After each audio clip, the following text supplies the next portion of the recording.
Greet you all in the name of our Lord and Savior Jesus Christ.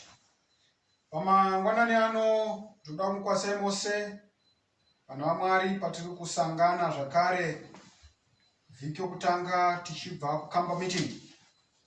Tinodavira kuti Mwari achatibetsera pakudzidza kwedu kwezuva ranhasi.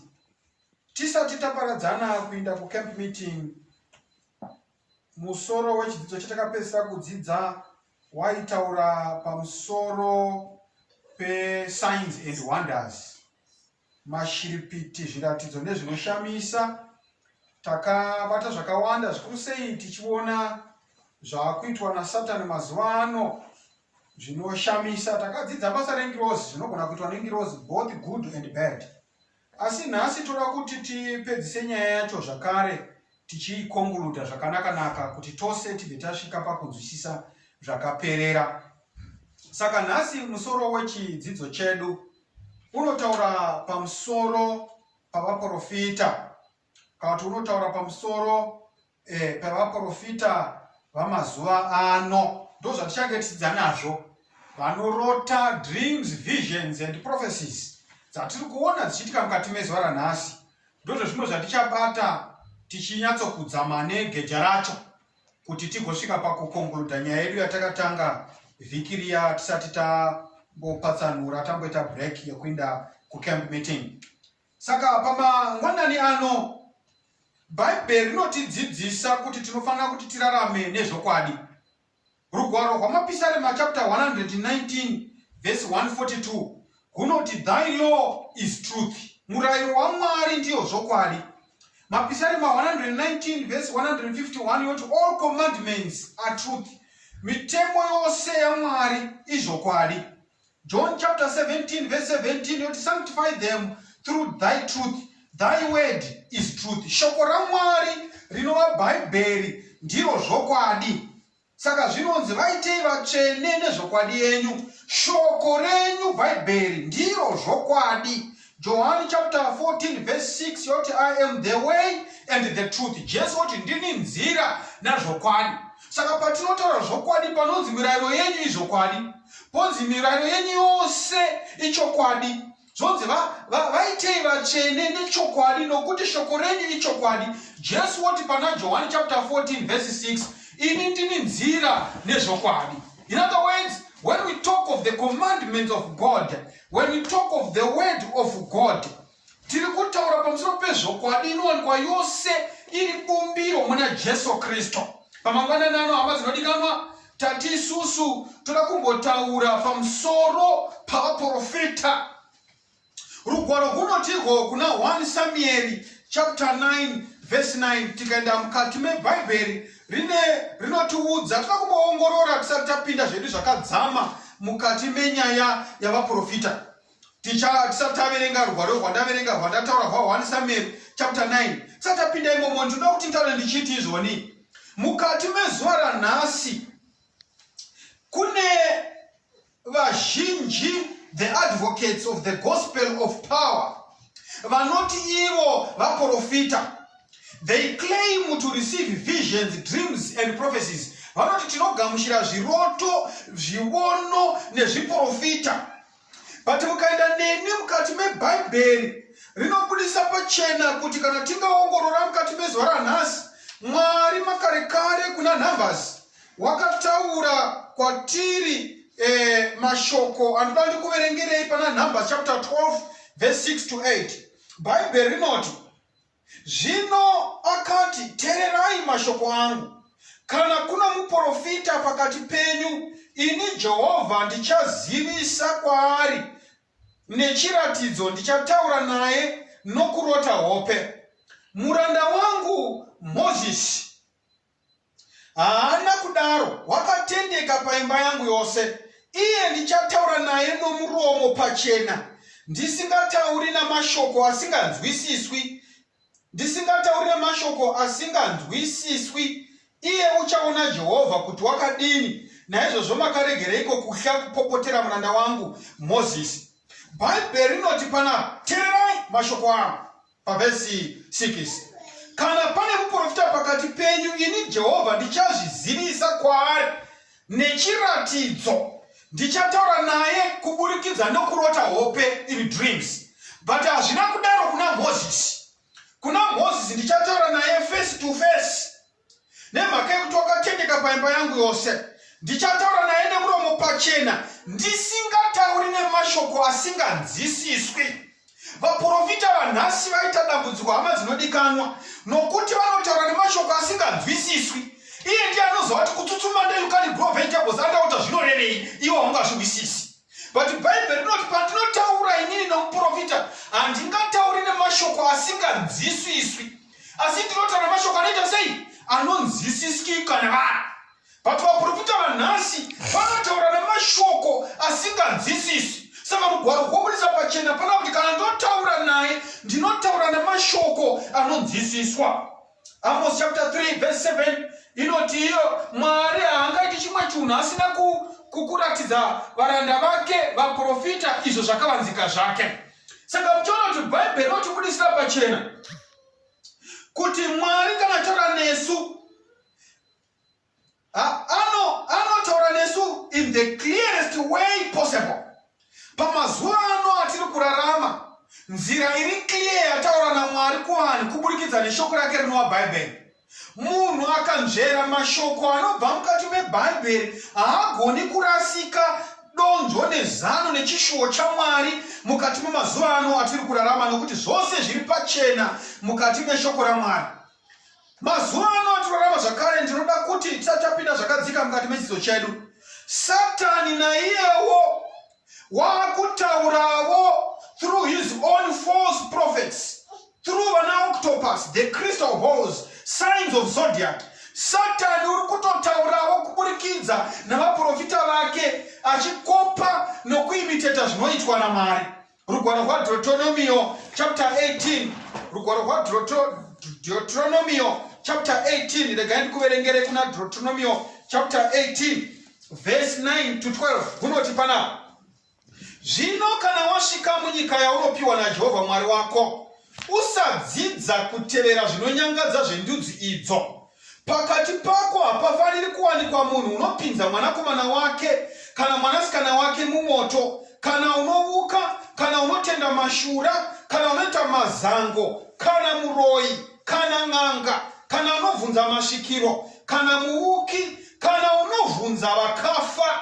Nokuti vose vanoita zvinhu izvi vanonyangadza Jehovha. Nokuda kwezvinonyangadza izvi Jehovha Mwari wako unovadzinga pamberi pako. Kuvhunza n'anga, kuvhunza varoyi, nekutenda mashura. Maitwa mashura mukati memakereke mukati mezuva ranhasi. But Bhaibheri rinotaura kuna Deuteronomy chapter 18 verse 9 to 12 kuti usatenda mashura, nokuti vose vanoita izvo zvokutenda mashura vanonyangadza Jehovha. Saka tiona kuti Satani wakaona kuti vanhu havachadi kuita zveumanga nokuvuka namashura nezvimwe zvose zvaitwa, vanhu vakabopera micheka mitsvuku nemichena nezvuma. Ndobva ati zano nderipi? Ndobva ati rega nditendeuke ndiende kuchechi. Saka Satani naiyewo akupinda chechi ndokundoshandura zvinhu zvose zviya zvaipoitwa izvozvo zvokutenda vakafa zvavaita vachibika doro nokudii, ndobva apinda nazvo muchechi. Ndobva atsvaka a 9 letter, ndobva atsvaka a prefix yokuta. Saka ikangonzi Christian sorcery, chotonzi zvazvechechi. Ikangonzi Christian gospel, ratonzi rava ikangonzi Christian music, kunya ikangonzi Christian hip hop, vanhu vobva vatoti zvava zvechechi, vobva vatevera iye Satani wazvibhabhatidza kuti zviite sekuti ndezvechechi, iko muchingori um'anga neuuki neuroyi hwarambidzwa pana Deuteronomy chapter 18 verse 9 to 12. Saka mutaona kuti Satan's mode of communication are condemned by the Lord. Realizing that people now condemn such modes, he has decided to use angels, dreams, visions, the modes God used, and baptize them with Christian tools and then start deceiving. Those are kuitwa na Satani mumazuva ano. Mukafamba neni Bhaibheri rotobudisa pachena kana mukaenda kuna Levitical chapter 20 verse 6 to 7 inoti iyo munhu unotsaukira kumasvikiro navavuki kuvatevera pakupata, ndichanan'anidza munhu uyo ndimubvise pakati porudzi rwake. Saka Mwari anototaura kuti vanhu vanovuka nokutevera kupata achanan'anidza munhu iyeye amubvise pakati pevanhu verudzi rwekwake. Hamuzvona? Naizvozvo zvitsaurei muve vatsvene nokuti ndini Jehovha Mwari wenyu. Bhaibheri rokuisa pachena kuti vanhu vanoita zvokuvuka neun'anga nokuvhunzira nokutenda mashura, kwai ndichanyatsokunan'anidza munhu iye ndimubvise pakati perudzi rwake. Hamuzvona? Ndozvinotaurwa nebhaibheri panapa. Saka mukadari pavhesi 26 na 27 yaLeviticus chapter 20 inobva yati iyo panapa, munofanira kuva vatsvene kwandiri nokuti ini Jehovha ndiri mutsvene. Ndakakutsaurai pakati pedzimwe ndudzi kuti muve vangu. Hamuzvona? Zvoenda pavhesi yodzira pavhesi 27 yoti, murume kana mukadzi unosvikirwa kana ari muvuki zvirokwazvo unofanira kuurawa. Vanofanira kutakwa nemahwe, mhosva yeropa ravo ichava pamusoro pavo. Vanhu vanosvikirwa vanonyangadza Jehovha, kusutswa. Vanofanira kutakwa nemahwe, kwanzi ropa rake rova pamusoro pake. Munhu akadaro nokuti unonyangadza Jehovha. Saka mukana pana Leviticus chapter 21 verse 8 inobva yati iyo panapa, naizvozvo unofanira iwe kumutsaura nokuti ndiye unouya nezvokudya zvaMwari. Unofanira kuva mutsvene kwauri nokuti Jehovha ini ndinokutsaurai ndiri mutsvene, Mwari wedu mutsvene.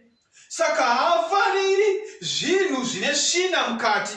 Nemhaka yoti mukaneneni kuna zvakazarurwa chapter 21 verse 8 inobva yanoti iyo, asi kana vari vanosha navasingatendi navanyangadzi navaurayi nemhombwe navaroyi nevanonamata zvifananidzo navose vanoreva nhema, mugove wavo uri mudziva rinopfuta nemoto nesuferi, ndirwo rufu rwechipiri. Kureva kuti vanonamata zvifananidzo,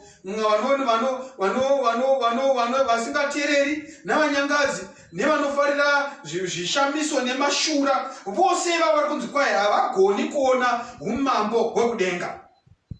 Saka muchiona kuti vanhu vanorota hope nokuita kuvuka, mukaona zvodaro, Bhaibheri rinoda kutidzidzisa mukati mezuva ranhasi kuti nyangwe naSataniwo ndo zvaari kuita, nokuti wakaona kuti vanhu havachadi kufamba vakapfeka micheka yemidzimu mitema. Aiwa, vakuda kuzviita vari mukati mechechi, voverenga vhesi vobva vatanga kutsausa vanhu. Saka tinoda kuongorora nyaya zvakadzika pamusoro pavaprofita. Kune mhando dzavaprofita dzingaita idzo ina. Mhando yokutanga yevaprofita vaoni.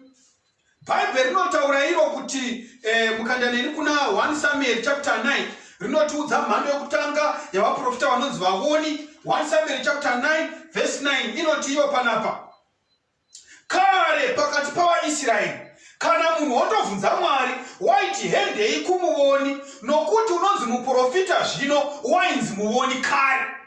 Mukandaneni pachapter 9 ndipo pamusangana na Sauro achitsvaga mbongoro dzake dzakanga dzarasika.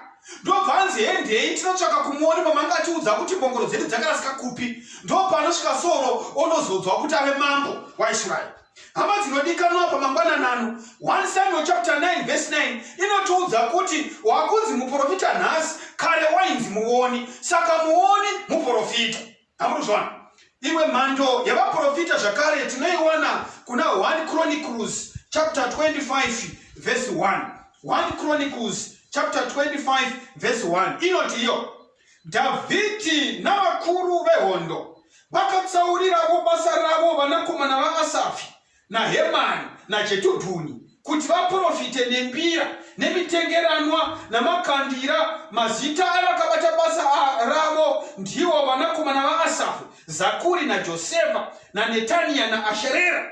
Vanakomana vaAsafi vairayirwa naAsafi waiprofita nomurayiro wamambo vaJedhutuni. Zvinobva zvataurwa zvitaurwa kuti vese vanhu ava vaiprofita vachivonga nokurumbidza Jehovha. Kureva kuti vaimbi ndo rimwe boka ravaprofita. Vanhu vanogona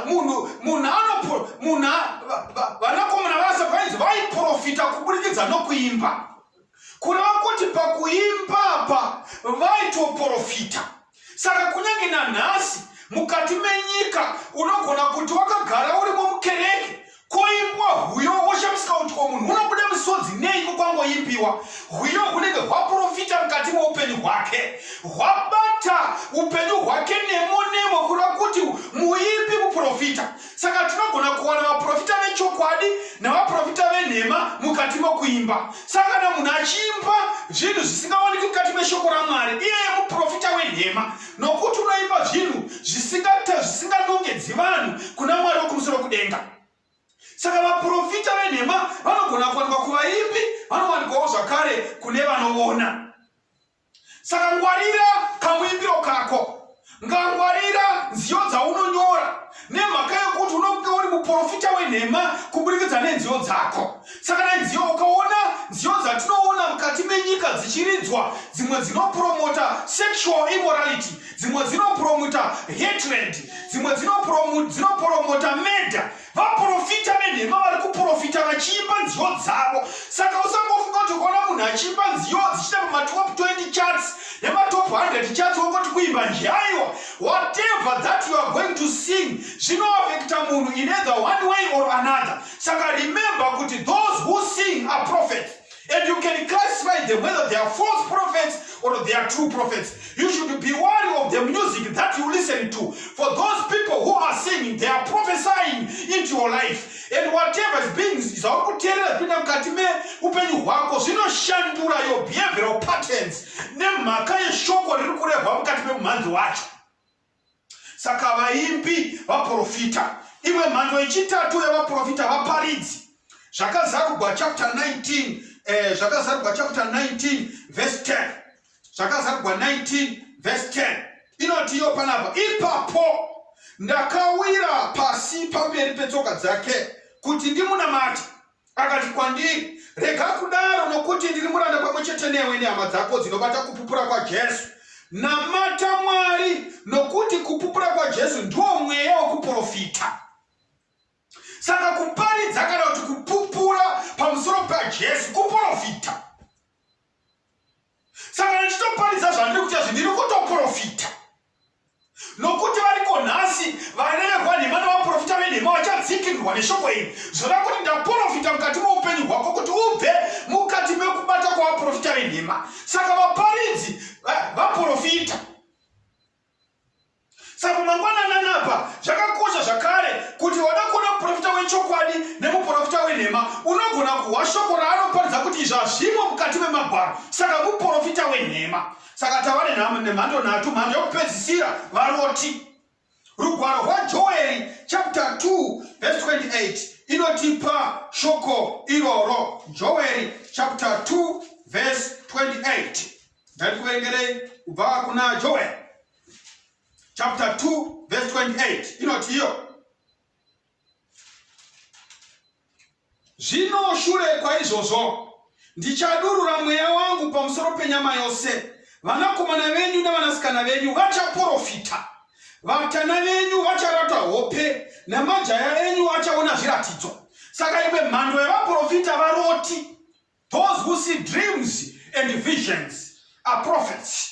Ndo mhando dzatinadzo. Saka mhando yokutanga vaoni, 1 Samuel 9 verse 9. Mhando yechipiri vaimbi, 1 Chronicles 25 verse 1. Mhando yechitatu vaparidzi, zvakazarugwa 19 verse 10. Mhando yechi4 varoti, Joel chapter 2 verse 28. Rugwaro rwaIsaiah chapter 34 verse 16. Toda kuverengera zvinonyorwa naIsaiah 34 verse 16. Rugwaro rwaIsaiah 34 verse 16 ndo rwatichaburukira pahuri iko zvino.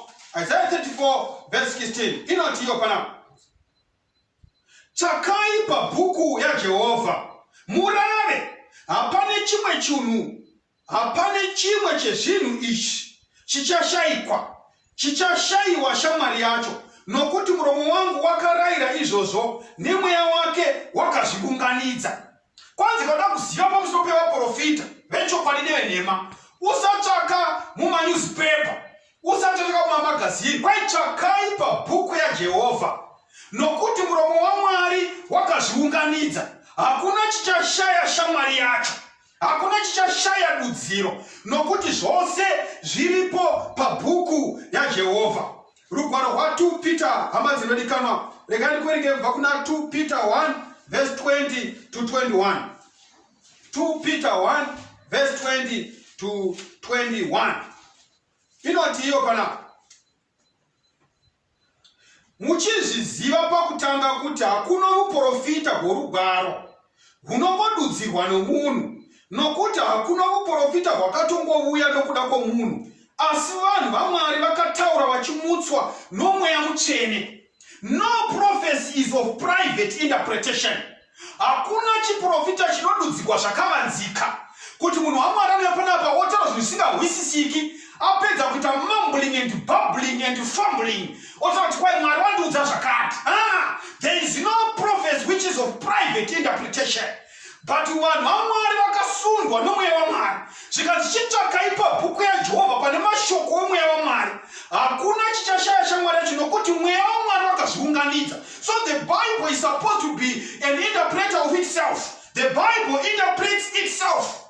No one should attempt to put words into the mouth of the Bible, but the Bible is supposed to interpret itself. Saka tosaka nhasi chiti tichatsvaka pabhuku yaJehovha tione kuti vaprofita vakaburikira panyika vakabva kuna Mwari here kana kuti kwete. Ndozvatinoda kudza pamusoro nhasi. Rugwaro rwaAmos chapter 3 verse 7 kunobudisa pachena kuti Mwari kana ane zvaanoda kuti ataure nevanhu vake. Paverse 7, zvirokwazvo Ishe Jehovha haangaiti chinhu asina kumbozivisa varanda vake vaprofita zvakavanzika zvake. Saka zvakavanzika zvaJehovha tinotozviziviswa navaprofita vaMwari. Kuna vaprofita vaMwari mukati meBhaibheri tinozviona zvese zvichidudzikwa neBhaibheri. Bhaibheri rinotipa warning about false prophets. Tinopiwa warning about false prophets in the Bible. Zvakazarurwa chapter 16 verse 13 to 14 inoti iyo panapa. Ipapo ndakaona mweya china mitatu yakaita sematafi ichibva mumuromo weshato nemumuromo wechikara nemumuromo womuprofita wenhema, nokuti ndiyo mweya yakaipa inoita zviratidzo inoenda kumadzimambo enyika yose kuvakokera pakurwa pazuva iro guru raMwari Wamasimba Ose. Kwai ndakaona mweya mitatu yakaita sematacha. Umwe waibuda mumuromo weshato, umwe waibuda mumuromo wechikara, umwe waibuda mumuromo wemuprofita wenhema. Saka mjoti shato ndiyo nyoka yakare, diablos na Satani. Saka mweya mitatu iyi iri kubuda mumatacha. Mweya mitatu iyi zvinonzi mwe wacho waibuda mumuromo weshato kura muromo waSatani. Vaprofita venhema Bhaibheri rinobva raisa full stop kuti zvinobva kuna Satani mhando yaMwari. Jesu unovhunzwa navadzidzi, hatina kudzvara here mbeu yakanaka? Ko shawi rakabva kupi ramera mukati memunda? Titumei tinodzura shawi. Zvikanzi aiwa regai zvikurirani, nokuti shawi mhando yangu kana kuti the enemy planted the bad seed.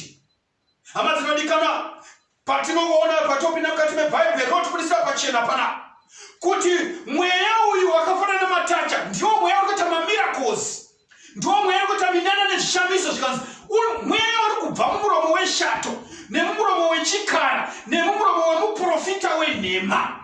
Mamiracles nezvishamiso izvi hazvisi kuitwa munyika, but zviri kuitwa muchechi. The devil is now a church goer. Saka Bible notipa warning about false prophets. Reason why we are supposed to know about these false prophets, because they are in the church and they hold themselves to be God and they hold themselves to be men of God, men of cloth. And people think that we are listening to the true gospel when it is destruction upon destruction. Rugwaro wa Matthew chapter 24 verse 24 kunotipa zvakare warning about false prophets. Reason why today we want to study about them so that we may not be deceived. Matthew 24 verse 24, nokuti vachamuka vana Kristu venhema navaprofita venhema vacharatidza zviratidzo zvikuru nezvinoshamisa kuti kana zvichibvira vatsause navasanangurwavo. Matthew 24 verse 25 kuchamuka vana Kristu venhema, kuchamuka vaprofita venhema vachiita zvishamiso zvinoshamisa. Bhaibheri ndozvariri kutotaura kuti vaprofita venhema they will do miracles dzinondoshamisa chose kuti unoomberwa mate mukanwa vachiita zvishamiso zvavo. Mika chapter 3 verse 5 rugwaro rwaMika 3 verse 5 toda kuhuverenga pano tuone kuti bhaibheri rinoti kudini. Rugwaro rwaMika chapter 3 verse 5 inoti pana: zvanzi naJehovha pamusoro pavaprofita vakatsausa vanhu vangu, vanoruma nemeno wavo vachidana vachiti rugare, asi usingaisi chinhu mumiromo yavo vanomumukira hondo. Kwai vaprofita venhema vanodedza kuti rugare, rugare ngaruwande. Amen. Amuzwa bhaibheri rikutambachira pana kuti vaprofita venhema namazuva ekupedzisira vanenge vachishedzera rugare, rugare. Amuzwa zvikanzi variko vaprofita venhema vanenge vachizvizvazvo tozvitaura naMika 3 verse 5. Jeremiah chapter 14 inobva yaendera mberi. Jeremiah chapter 14 yotaura zvakare pamusoro pavaprofita venhema vamwe vachishedzera rugare. Jeremiah 14 verse 14 yobva yatiyo panapa: ipapo Jehovha akati kwandiri, vaprofita vanoprofita nhema muzita rangu, ini handina kuvatuma, ini handina kuvarayira kana kutaura navo. Vanokuprofitirai zvinonzi zvakaonekwa, asi dziri nhema nezvakaukwa nezvisina maturo nekunyengera kwemwoyo yavo. Kwai pavari kukuprofitirai, vari kukuprofitirai zvakaukwa. Ing'anga dziya dzarangwa kuna Deuteronomy 18. Ing'anga dzarangwa naMwari kuna Deuteronomy 18 verse 9 to 12 pataverenga papa. Kwai nemhaka yekuti vari kukuprofitirai asi vari kuuka. Munzvimbo yatinogara kuna muprofita akaita mbiri, iko zvino wakati wakayake kereke, but munewspaper achibva achitanga kereke yake wakaadvaisa zvikanzi muprofita wamashura fresh from Ghana. Ko muprofita hwacho hwaMwari hunotangire Ghana neNigeria wakamboita sei? Iye Mwari achita omnipresent. He is everywhere. God is everywhere. Wherever you are listening right now, God is there. He is ever present, omnipresent. But uyu Mwari anowanikwa kuGhana nekuNigeria. Ndi Mwari ruzii unowanikwa kunyika kuGhana chete nekuNigeria. Kuvuka kurikuita mukati mekereke. Saka Jeremiah 14 verse 14 yotiyo vanokuprofitirai nhema muzita rangu, ini handina kuvatuma, handina kuvarayira kana kutaura navo. Vanokuprofitirai zvinonzi zvakaonekwa, asi dziri nhema nezvakaukwa nezvisina maturo nokunyengera kwemwoyo yavo. They are deceivers. That's what the Bible is saying in Jeremiah 14 verse 14. Jeremiah 23 verse 25 inoendera mberi yotiyo pa verse 25: ndakanzwa zvakare vana vaprofita vanoprofita nhema muzita rangu vachiti ndarota hope, ndarota hope. Kwai ndakazvinzwa zvakaitwa navaprofita venhema vanoprofita muzita rangu vachireva nhema vachiti ndarota hope, ndarota hope. Ukangohwa munhu anoti ndakarota nezuro, ndakurotera hope, put a question mark. That person is saying I am a prophet and you should check him out with the Bible. Ndarota hope, ndarota hope. Iwe unorota hope ndiwaitwa sei? Kana ukavata wakazvipigwa nebeans nenyemba unorota hope. Kana uri mukati medivorce unorota hope. Kana une stress unorota hope. Saka hope kunzota zvato waprofita.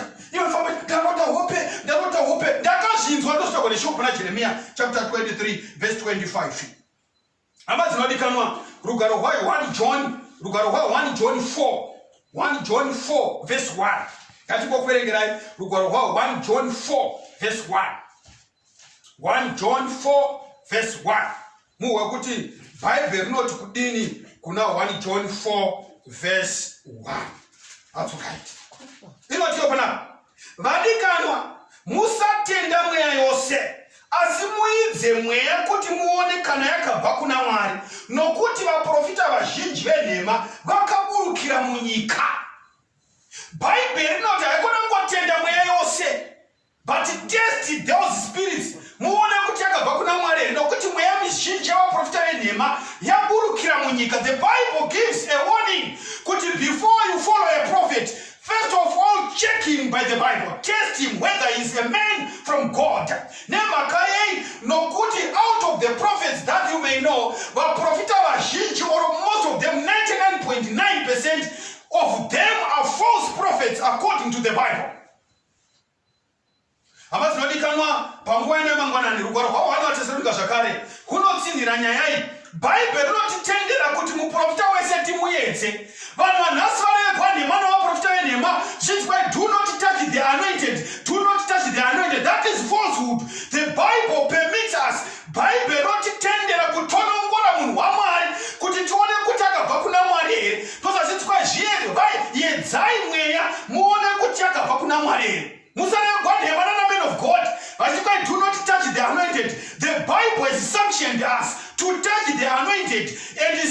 whether they are from God. Bible rotitendera kuti tiedze mweya tione kuti yakabva kuna Mwari here. 1 Thessalonica chapter 5 verse 20 to 23 inoti yopana musazvidza zvinoprofitwa, idzai zvinhu zvose mubatisise zvakanaka, regai marudzi ose zvakaipa.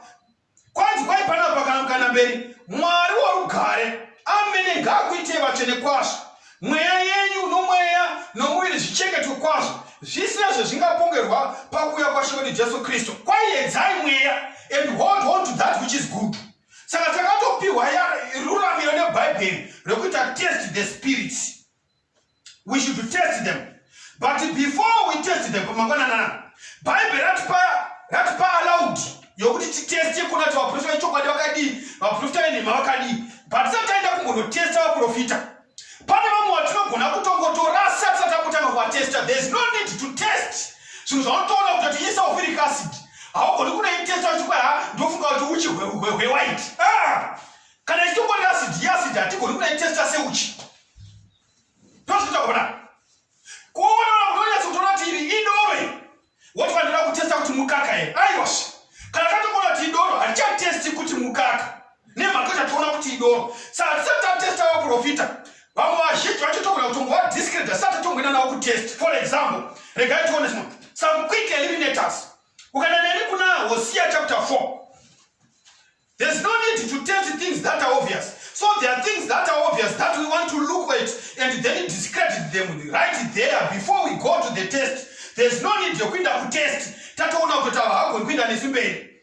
Hosea 4 verse 12 to 13 inoti pana vanhu vangu vanobvunza mano padanda ravo, vanoziviswa netsvimbo yavo, nokuti mweya wokufeva wakavatadzisa vakapata ndokurasha Mwari wavo. Saka kuchona vari kuona vanoti vaprofita vachibvunza patsvimbo yavo, vakasimudza tsvimbo yavo so vakakanda tsvimbo yavo voita zvavanoita. Kwai vanovhunza mano padanda ravo, vanovhunza mano patsvimbo dzavo. Hamusati maona vaprofita vanoshandisa tsvimbo dzavo achihuka, ane tsvimbo yake inohuka, ane tsvimbo yake inoita sei. Bhaibheri kuti vari kuvhunza mano patsvimbo yavo. Those are false prophets. There's no need to test them. We can quickly throw them away with their sticks. Because the Bible is saying, vanovhunza mano padanda ravo. Tomboera zvedu kuna Mika 3 verse 5. Kune vamwe vatoda kundoona ipapo hatiri kuti tambise nguva tichida navo kutest nokuti tatovaona kuti vatorehwa kare kuti havasi vechokwadi. Mika 3 verse 5 and 11 inoti pana zvanzi naJehovha pamusoro pavaprofita vakatsausa vanhu vangu vanoruma nomeno avo vachidana vachiti rugare rugare. Saka vaprofita vanoruma nemano avo vachishedzera kuti rugare rugare, Bible rati vaprofita venhema. Saka hatiri kuenda navo kutest, totovarasha. We will not test them. We don't want to waste time.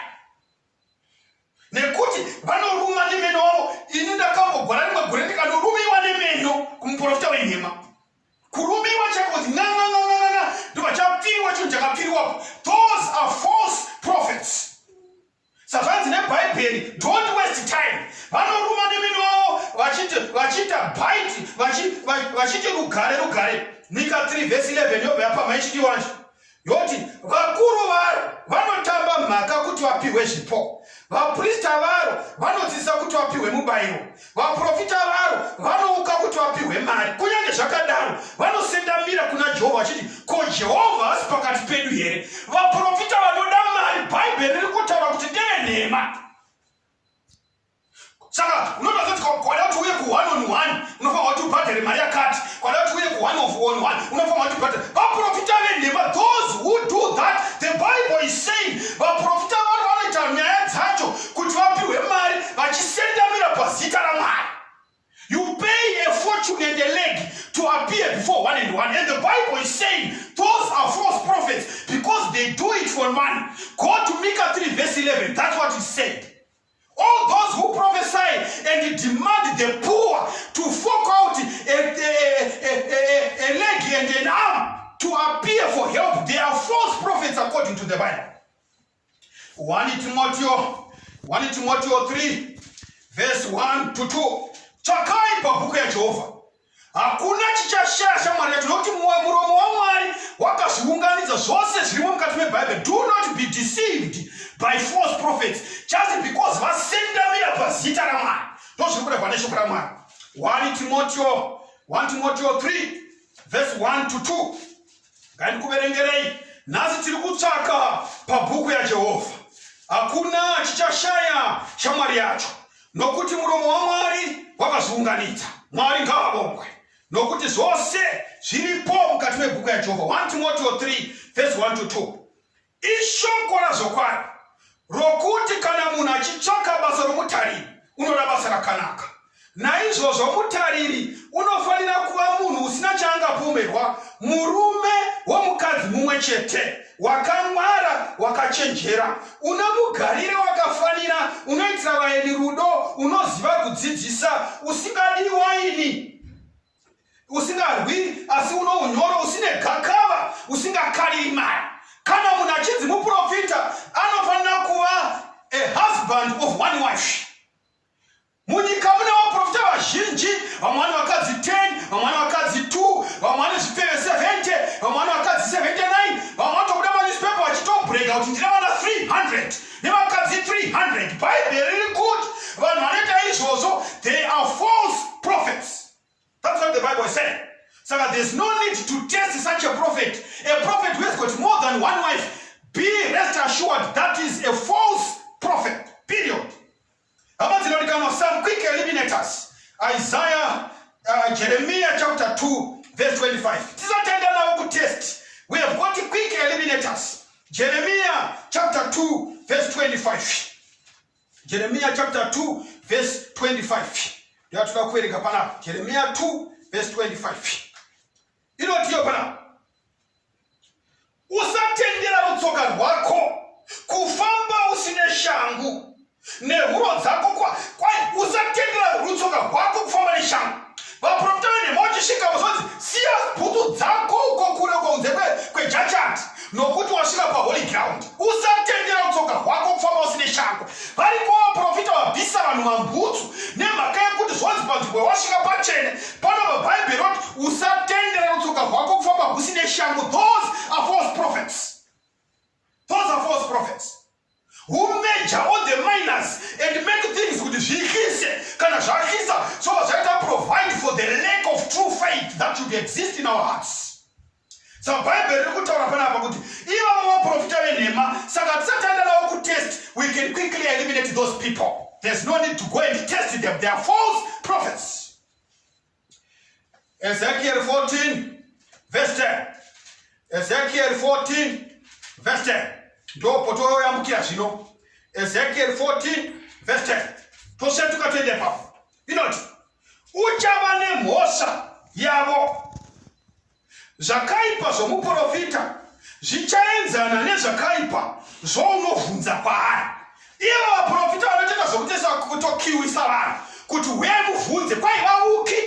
Saka zvakaipa zvomuprofita zvichaenzana nevanovhunza kwaari. Vaprofita vaisauta zvokunovhunzikwa, vanhu kutobhuka maappointment ekuita kiu yokuvhunza. Vanzi vaprofita venhema, zvakaipa zvomuprofita iyeye zvichaenzana nezvounovhunzira kwaari. Wakuvara nhasi munyuwa tevere vaprofita venhema. Namuzvona Mika 3 verse 11 taiverenga kuti vanoda zvipo, vanoda mari, vaprofita venhema. Jeremiah 23 vekachimboiverenga panapa. Jeremiah 23 verse 14 to 27. Ngandiverenge pano inoti Jeremiah 23 verse 14 to 27. Kuvaprofita veJerusarema ndakaonawo chinhu chinonyangadza. Vanoita upombwe nokufamba nenhema, vanosimbisa mavoko avanoita zvakaipa. Naizvozvo hakuna nomumwe unodzoka pazvakaipa zvake. Vose vavakwandiri Sodhoma nevagerepo seGomora.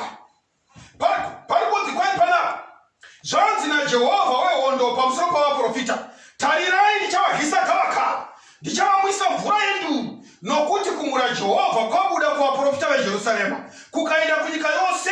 Zvanzi naJehovha wehondo, regai kuteerera mashoko evaprofita vanokuprofitirai, vanokudzidzisai zvisina maturo, vanotaura zvavakaona pamwoyo yavo zvisati zviri zvinobuda mumuromo waJehovha. Vanoramba vachiti kuna vanondizvidza, Jehovha wakati muchava nerugare, uye kuna umwe neumwe unofamba neukukutu kwemwoyo wake vanoti hakuna chakaipa chingakuuya. Those are false prophets. Vanhu vanosimbisa vanhu kuramba vari mabasa erima vachiita zvinhu zvakaipa kwaina Jehovha panapa. Vanotsigira vanhu vanoita upombwe, vanoita nhema, vanoita zvakaipa just because they support the budgets of their churches. Saka vanogarisa pamasofa akakura anenge musoro wezhou vachiudzwa kuti kugara kuchava kwauri. I am seeing next week you are going to get a faith, a fruitful order. You are going to break your pace. Mubhaiki rako richange riri faith with man. I am seeing your breakthrough. Achiudza munhu waanoziva kuti ano vakadzi 70 agere mukati moupombwe obva amutsigisa maoko evanhu vanoita zvakaipa. Zvikanzi naMwari havasi vaprofita vezvokwadi, vangozendamira pashoko rangu asi handina kuvaziva. Those are false prophets. There's no need to test them. We can quickly eliminate them by their actions.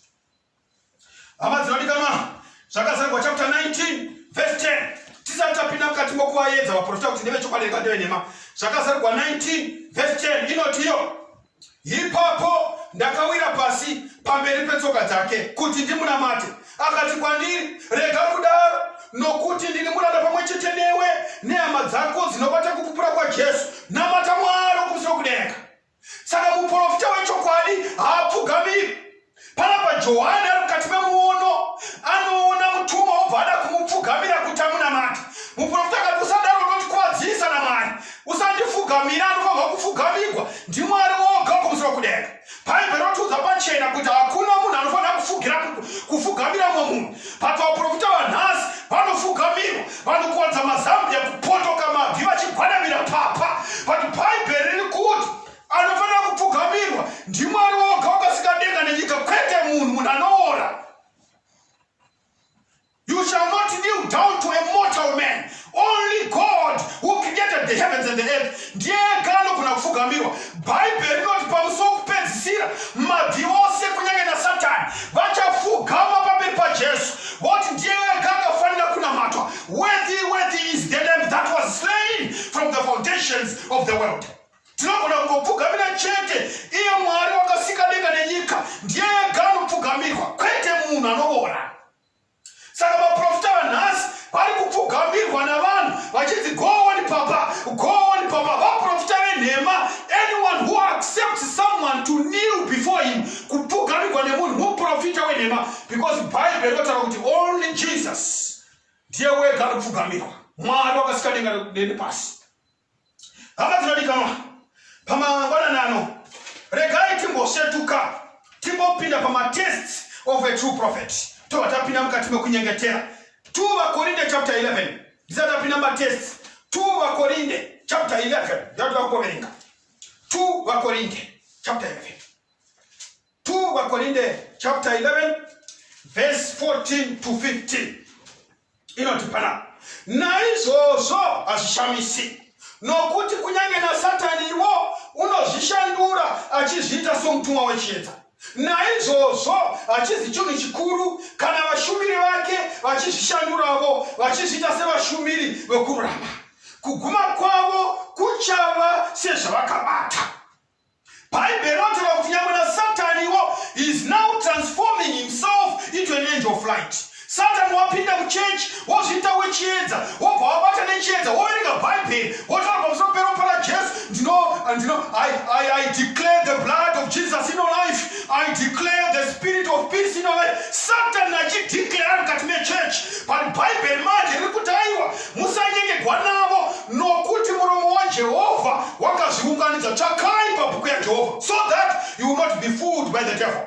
Saka tinoda kumbotsvaka pabhuku yaJehovha some of the tests of a true prophet, so that you can see that this is a false man of God who is masquerading as a messenger of Christ, deceiving the precious souls that were bought by the blood of Jesus.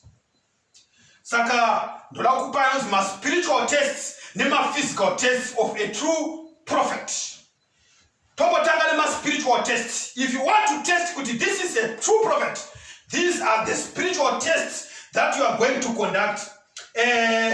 These are the tests that you are going to conduct for you to see whether this is a true or a false prophet.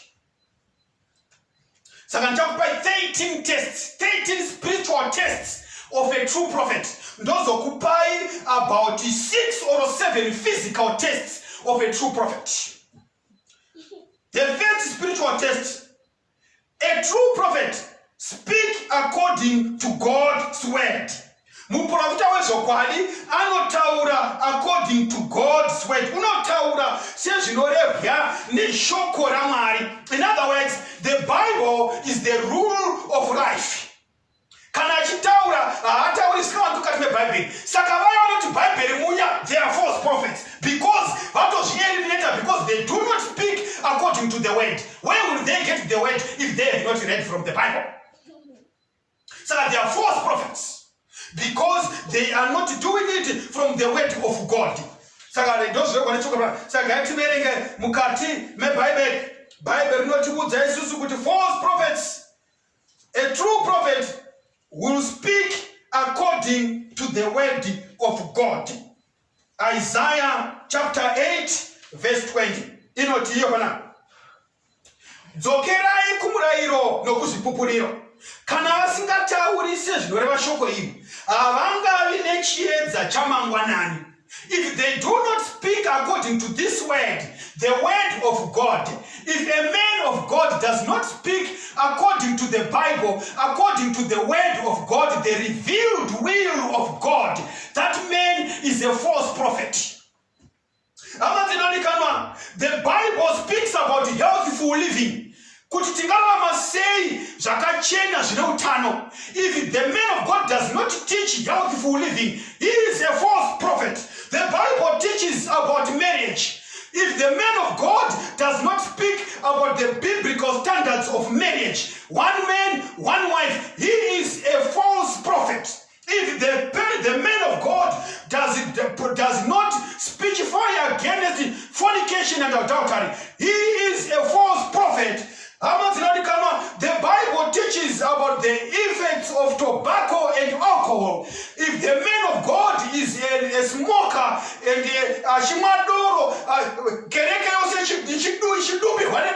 those are false prophets. The Bible talks about clean and unclean foods. And if a man of God does not make that distinction, he is not speaking according to the word of God. He is a false prophet. The Bible talks about the day of worship. Remember the Sabbath day, to keep it holy. 6 days thou shalt labor. For in 6 days the Lord made the heavens and the earth. If the man of God desecrates the day of worship, he is a false prophet. The Bible is loud and clear that if you do not speak according to the word of God, you are a false prophet. So that is the first spiritual test. Wakangwesa test iyoyo wobva waziva kuti uyu munhu uyu chigevenga, asi muprofita waMwari, kana asingatauri sezvinorevwa neshoko raMwari. Speak according to the word of God or to God's word. Kana asingaiti izvozvo chigevenga, muprofita wenhema. Ndozvirikurevwa neshoko raMwari. Magalatiya chapter 1 verse 8 to 9 inotiyo, asi kunyange isu kana vatumwa vanobva kudenga akakuparidzirai imwe evhangeri inopesana neyatinokuparidzirai isu, ngave wakatukwa sezvatakakuboreva. Zvino ndinoreva saizvozvo, kana kuna munhu unokuparidzirai imwe evhangeri inopesana neiyo yamakagamuchira, ngave wakatukwa. Ndipo ari kutaura kuti Paul ari kuti kana kune munhu anouya achikuparidzirai imwe evhangeri inopesana nevhangeri yamakaparidzwa kuri ane shoko raMwari, iye ngava wakatukwa. Saka false men of God, false prophets, they do not speak according to God's word. Second test, muprofita wechokwadi, the predictions dzaanotaura will come to pass. Zvaanotaura zvobva zviite sei? Zviitike. Jeremiah 28 verse 29. Zvaanotaura zvinofanira kuti zviitike. Jeremiah 28 verse 9. Muprofita unoprofita zverugare, kana shoko romuprofita rikaitika, muprofita uyo uchazikanwa kuti wakatumwa naJehovha zvirokwazvo. Saka imwe test yetrue prophet ndeyekuti his predictions should come to pass. Zvaanenge ataura zvinofanira kuti zviitike. Test number 3. ndeyekuti accuracy alone is not enough. That prophet should point people to the true God. Saka Bible rodzidzisa kuti predictions ake zvaaprofita zvofanira kuti zviitike. Asi kunyange kana zvaitika, tine an additional test to augment kuitika kwatika zvinhu zvake. He should point people to the true God. Deuteronomy chapter 13. Deuteronomy 13. Saka nyaya yekuti munhu akaprofita kuti chikaitika, haungogumi pakumutenda nokuti chaitika. Unofanira kuzoita manje the test yechi number 3. Kunyange zvaitika, wochinda kundoona kuti kunyange zvaitika ari kutendeka here vanhu to the true God. Tozwana pana Deuteronomy 13.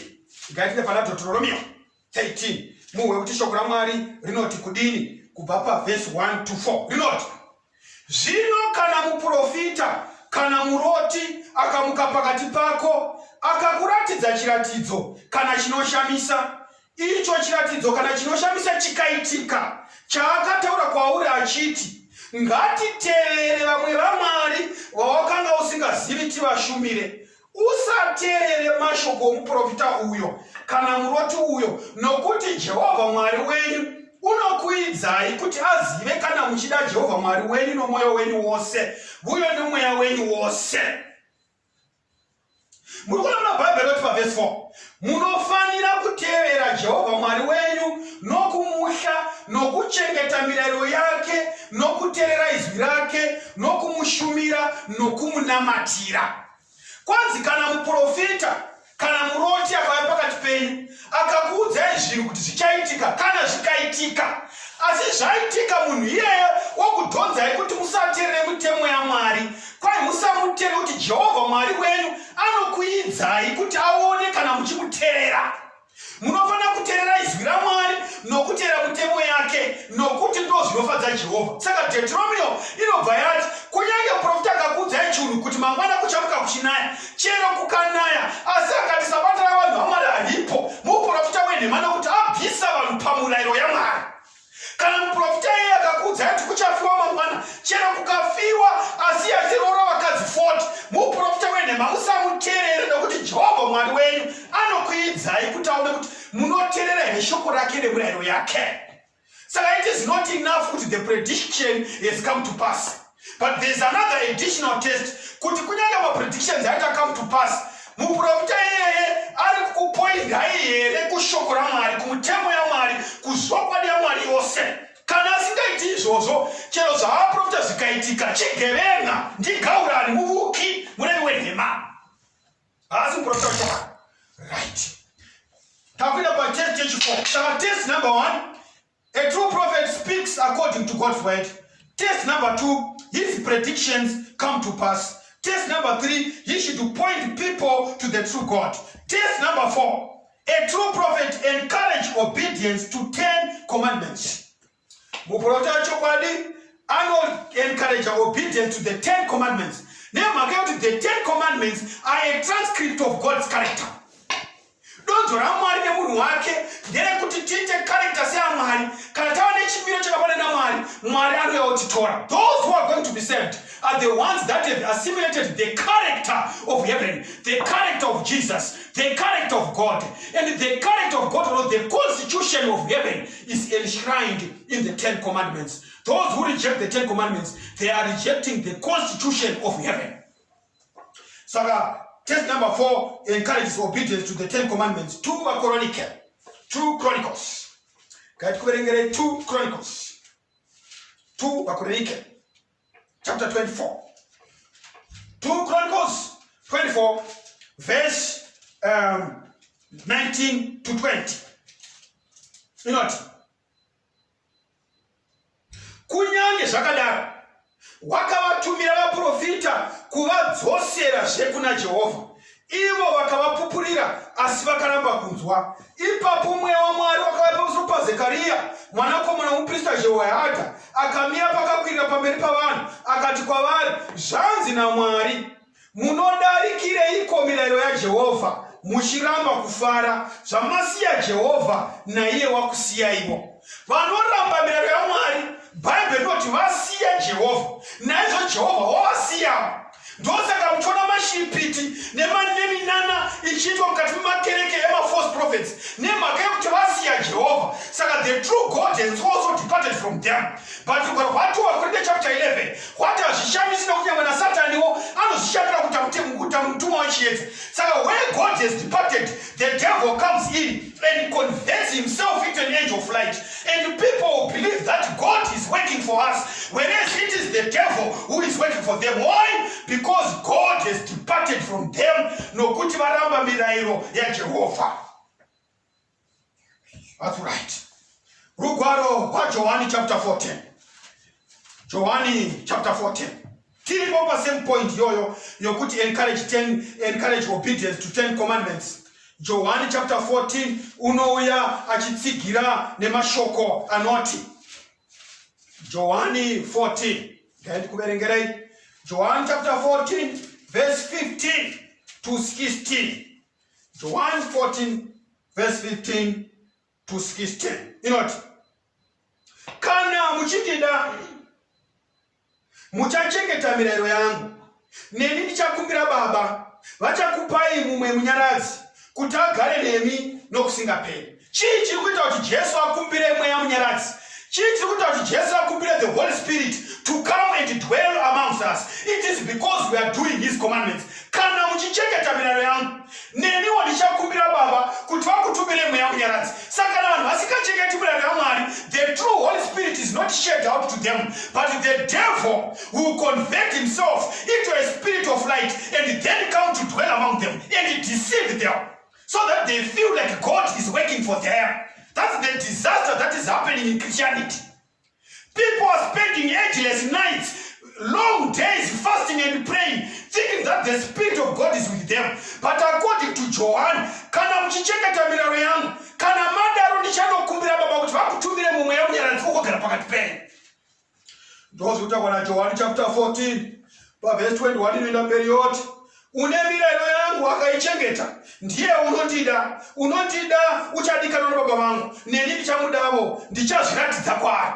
Jesu ari kuti ndinozviratidza kune munhu anochengeta mirayiro yaBaba, nokuti Baba vari mandiri ndiri kwavari. Saka anochengeta mirayiro yangu neane mirayiro yangu, ini ndichazviratidza kwaari. God will reveal himself to those who are obedient. Those who are disobedient, the devil will reveal himself. Those who are. Saka Satan anozvirivhira kune ivavo vemusikanzwa, wobva wafunga kuti mweya mutsvene uri pakati pedu, izvo mweya wamadhimoni. Satan chigevenga chiri kuvabata in deception until the day Jesus comes. That's when those najesu nezuva iroro vazhinji vachauya kwandiri vachiti ishe takaprofita muzita renyu, ishe takarapa muzita renyu. Endai kwamaitisa mabasa enyu iwawo, handina kumbokuzivai. I never knew you. That's the response that Jesus is going to give to them. 1 John chapter 2 verse 3 to 4. 1 John 2 verse 3 to 4. Inoti pana. Ndizvo zvinotizivisa kuti tinomuziva kana tichichengeta mirayiro yake. Uyo unoti ndinomuziva asingachengeti mirayiro yake, muremi wenhema, zvokwadi haisi maari. Kwaivo anoti tinoziva Mwari asingachengeti the 10 commandments, anoreva nhema nokuti chokwadi hachisi maari. Vanhu vane zvokwadi maari vanochengeta mirayiro yaMwari. So a true prophet encourages obedience to the 10 commandments of God.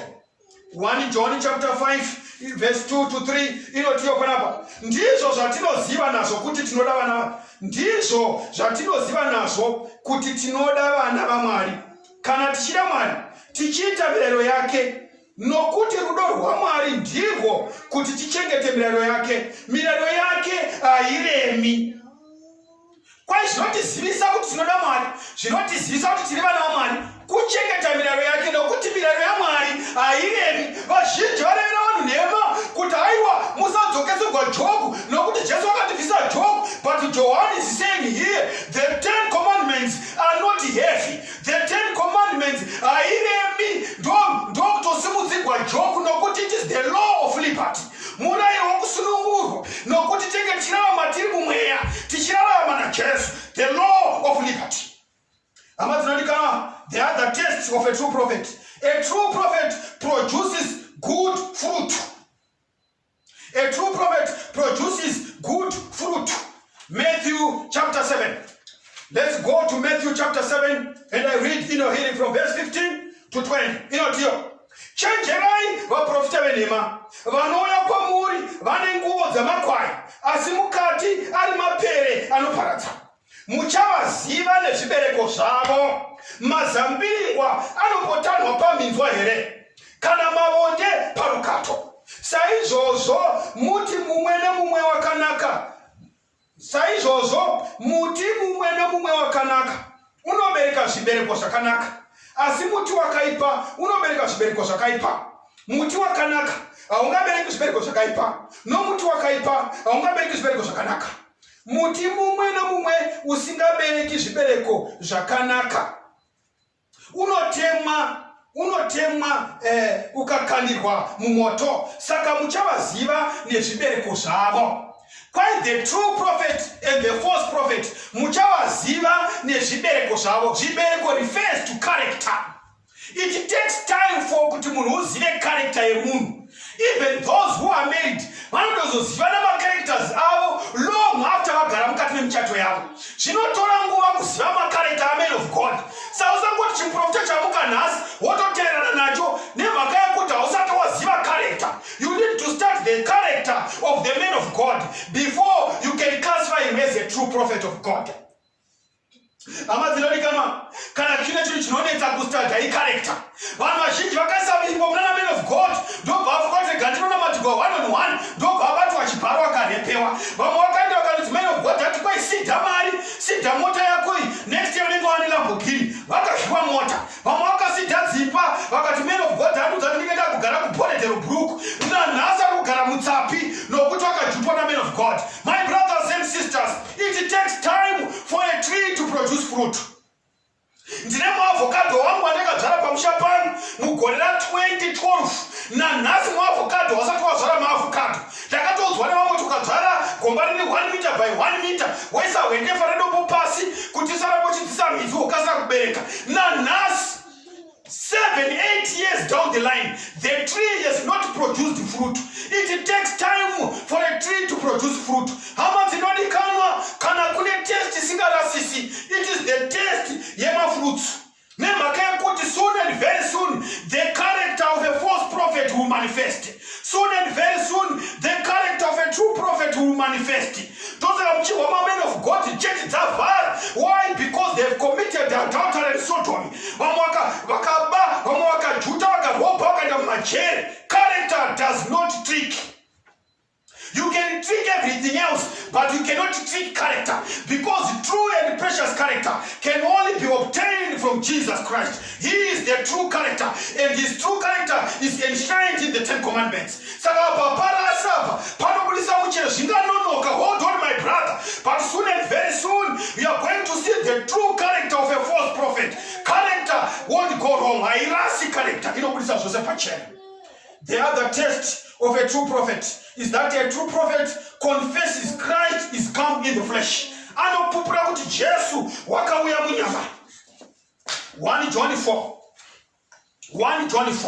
Muprofita wezvokwadi anopupura kuti Jesu wakauya munyama. 1 John 4 verse 2 to 3. Inoti ndizvo zvamunoziva nazvo mweya waMwari. Mweya mumwe nomumwe unopupura kuti Jesu Kristo wakauya munyama ndowaMwari. Mweya mumwe nomumwe usingapupuri Jesu hauzi waMwari, iwo ndowa Antikristo wamakanzwa kuti unouya, nazvino watova panyika. Vazhinji vakahwa kuti a true prophet confesses kuti Christ is come in the flesh, vanofunga kuti vanhu vese vanoqualify. No, what does it mean to confess that Christ is come in the flesh? To believe in the incarnation birth of Christ is to believe in the deity and pre-existence of Jesus. Kutenda humwari huri muna Jesu nokuti akanga achingoripo naye pauchavapo uchagara nokusingaperi. Who believe in true humanity of Jesus Christ, who believe in the sinless life that Christ upenyu husina hwakaramwa naJesu nokutenda the atoning sacrifice, is believing in the resurrection of Jesus, is believing in the ascension of Jesus, the intercession of Jesus, the second advent of Jesus. Kutenda kuti Jesu paakafa, his atoning sacrifice, is enough for you. To believe that God is able to present us blameless before the Father. The perfection of character. Nyika yaramba nasi kuti munhu anogona kurarama asingatadzi. Saka vaprofita vanotisa vanhu kuti tiri vanhu venyama, tinobva kuzviziva, let's accept tiri vanhu venyama, but Mwari ari kuzama kutaura kuti Jesu ari mukati menyama, akapfeka nyama yomunhu, wakararama, akaholda onto the divine assistance, and he was able to live without sin. Even today, munhu wanhasi tikabata rupenero rwenguva yaJesu, tinogona kurarama tisingatadzi, but nyika does not believe that we can live a sinless life. Those who do not believe in perfection of character, vari kuramba kukonfesa kuti Jesu akauya mukati menyama. But Jesu akatora nyama yemunhu kuti aratidze kuti tinogona kurarama tisingatadzi. When we look onto the cross, when we hold on to divinity, to seek assistance from above, tinogona kurarama tisingatadzi.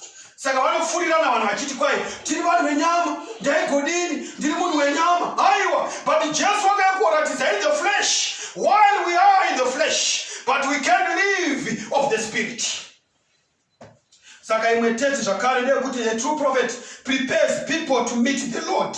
Anogadzirira vanhu kuti vasangane naJesu, nokuti Jesu unouya nokukasika. Regai tiverenge kuna Luka chapter 1. Luke chapter 1 verse 17. Inoti uchafamba pamberi pake nomweya nesimba raEriya kuti adzorere mwoyo yamadzibaba kuvana navasingatereri kuuchenjeri hwavakarurama, agadzirire Ishe vanhu vakamugadzirirwa kwazvo. Kureva kuti a true prophet anogadzirira vanhu kusangana naJesu achidzoka nemakore kechipiri. Indakaona vazhinji muprofita womuno muZimbabwe achibvunzwa nemhaka yei nhaye men of God musingabhabhatidzi vanhu mukati mechechi menyu, nemhaka yekuti rugwaro rwaJohani kunoti zvirokwazvo ndoti kwamuri haungaoni ushe hwaMwari kana usina kusha kwapata. Men of God, why do you not baptize your people? Zvikanzi ini pandakauya ndakakuudzai donzo rangu. Donzo rangu harisina kutora vanhu kuenda kudenga, donzo rangu nderekupedza urombo panyika. The man of God, as far as the man of God is concerned, he is not preparing people to meet Jesus when he comes for the second time. But Bible noti muprofita wezvokwadi anogadzirira vanhu kusangana namwana Ishe wavo kana hwama ndayorira Jesu achidzoka kechipiri. Nokuti nyika ino amainodikanwa yakuenda kumangondongondo, yakuenda kundoguma. Vakakomborerwa vanogadzirira kuonekwa kwomwanakomana achidzoka nemakore. Hwama ndaicharira, vakafa vachamuka, vapenyu vachashanduka sokuhwaira kweziso, tokumbana naye mukati memakore. But vaprofita venhema havasi kugadzirira vanhu kusangana naJesu, vari kugadzirira vanhu kuti vavake dzimba kuBariton, vari kugadzirira vanhu kuti vavake madzimba ane mafulo anosvika kuma40, vari kugadzirira vanhu kuti vaunganidze pfuma yenopasi. But Bible rinoti pfuma nenhaka zvinopfuura nekukosha ipfuma yekarekta yakanaka, an acceptable character before God. Saka muchaona kuti Bible rinoti muprofita wezvokwadi he points people to the Lord. Vemazuva ano vapoint vanhu naMwari vanotanga makereke. Let me give you some physical tests before I close in prayer. Let me give you some physical tests before I close in prayer. Bible not muprofita wechokwadi kana ari paact yokuprofita loses all natural strength. Anoperegwa nesimba rose anenge asina simba. Munozviwana pana Daniel chapter 10. Inoti muprofita wezvokwadi loses all natural strength. Vaprofita vanhasi vanenge vachiprofita vachitofamba vachitotendera muchechi. Can I prophesy? I see that woman, I see that man, I see that gogo. No, that is a false prophet because he's doing it in his own strength. Bible rinoti muprofita wezvokwadi loses all natural strength. Simba rose rinopera maari. Daniel chapter 10 verse 8 inotiyo ini ndakasiyiwa ndiri ndoga ndikaona chinhu ichi chikuru chandakaratidzwa ndikapererwa nesimba nokuti kunaka kwechiso changu kwakashanduka kuipa mukati mangu ndikasazova nesimba. NdiDaniel paaiprofita anoti ndakapererwa nesimba ndikasazova nesimba. Saka muprofita wezvokwadi kana ari in the very act of prophesying he loses a natural strength. Simba rose rinopera. Verse 16 na 17 inotaura zvinhu zvakare ichiti ipapo mumwe akafanana nevanakomana vavanhu akagudza miromo yangu, zvino ndikashamisa muromo muromo wangu ndikataura ndikati kuna iye wakangamire pamberi pangu, haiwa Ishe wangu, ndabatwa nokutya kukuru, handichisine simba nokuda kwezvandakaratidzwa. Daniel wakapererwa nesimba. A true prophet who is in the very act, he loses all natural strength. Kwete vana men of God vanofamba church up and down achari kuprofita ndewe nhema nokuti simba rake riri mahari, but kana munhu woprofita anopererwa nesimba. Ndozvotaurwa neBhaibheri. Imwe physical strength ndeyekuti kana munhu achiprofita is supernaturally strengthened. Daniel chapter 10 verse 18 inoti, ipapo mumwe wakafanana nomunhu wakandibatazve akandisimbisa akati, iwe murume unodikanwa kwazvo, usatya hako, rugare ruve newe, iva nesimba, iva nesimba. Zvino wakataura neni ndikasimbiswa, ndikati Ishe wangu ngaataura hake nokuti makandisimbisa. Saka muprofita wechokwadi loses all natural strength but is supernaturally strengthened. Kwena Daniel, chitaurai henyu Mwari nokuti makandisimbisa. Ndo muprofita wechokwadi is supernaturally strengthened. Imwe physical test zvakare ye true prophet munoona kuna Numbers. Munoona kuna Numbers. Ndoda kuti chinamata zvino kuna Numbers 24 verse 3. Inotiyo akataura nomufananidzo wake akati, zvanzi naBharami mwanakomana waBheori, zvanzi nomurume wakasvinidzwa meso ake. Kureva kuti izvoni kana munhu achiprofita anosvinudzwa meso ake naMwari. Mwari ndiye anomusvinudza meso. It's a physical test. So those eyes are opened. Kureva kuti kana asvinudzwa naMwari haasisiri kuita iye zvokushira nokuhwaira-hwaira kwaanenge achitendera achiprofita nhema, anenge asvinudzwa naMwari. Daniel chapter 10 inotipa another physical test yekutiyo they do not breathe. When a true prophet is in the act of a vision or a prophesying, he does not breathe. Haafemi.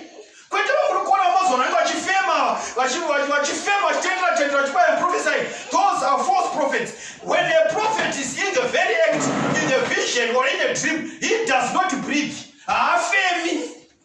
Those are what the Bible. Daniel chapter 10 verse 17. Kana munhu achiprofita haafemi, he does not breathe. Those who breathe are false prophets. They are not doing it according to the Bible. Daniel chapter 10 verse 17 inotiyo bana, nokuti muranda washe wangu uyu ungataura seiko nashe wangu uyu, nokuti kana ndirini pakarepo ndakasara ndisine simba uye ndakanga ndisisina mweya mukati mangu. Daniel anoti pandakanga ndapinda mukati mokuprofita I was no longer breathing. Saka na munhu achiprofita mukaisa kendro pamberi pemhino dzake nomuromo wake rinofanira kuramba richikopfuta rakamira nemhaka yekuti hakuna mweya wekuda maari. Muprofita wechokwadi when is in the act haafemi according to the Bible. So these prophets that are breathing and prophesying, they are false prophets. That is the physical test. You can test and see whether it's a true or a false prophet.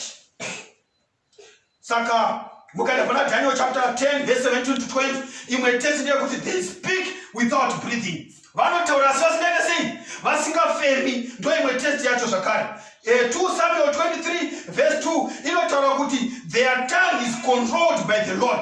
Kana muprofitari wezvokwadi, the physical test you can see ndeyekuti rurimi rwake runenge ruchikontroliwa naMwari. 2 Korinde chapter 12 verse 2 to 4 inotipa another physical test kuti when a prophet is prophesying, he is unconscious of surroundings. Anenge asingazivi zvikuitika around him. He is glued in the vision because he is now seeing the Almighty God. He is talking to God. God laid the message. Saka zvingaita surrounding him haagoni kuzviona nokuti he is taken up in a vision. Saka Paul says kuna 2 Corinthians chapter 12 verse 2 to 4 kuti a true prophet is unconscious of surroundings. These false prophets are not tendera vachiona ndiri kuona musikana uyo, ndiri kuona baba iwe uya pano, iwe gara pasi, zvadai ndipindure. Those are false prophets because they are conscious of what is happening. But according to the Bible, a physical test you can apply ndeyekuti